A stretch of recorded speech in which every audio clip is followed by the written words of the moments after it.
Их расстреляли на рассвете, когда вокруг белела мгла.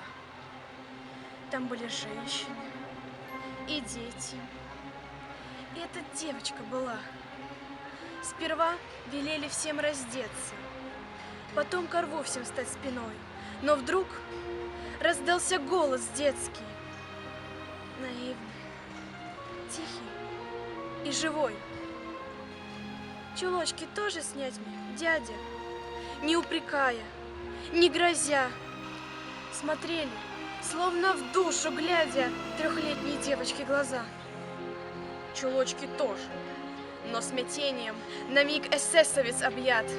Рука сама собой мгновение вдруг опускает автомат.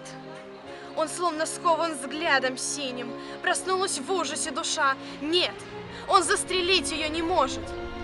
Но дал он очередь спеша. Упала девочка в чулочках. Снять не успела, не смогла.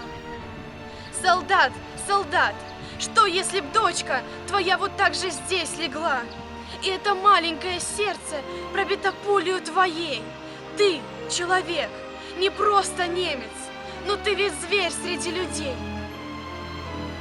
Шагал эсэсовец угрюмо к заре, не поднимая глаз.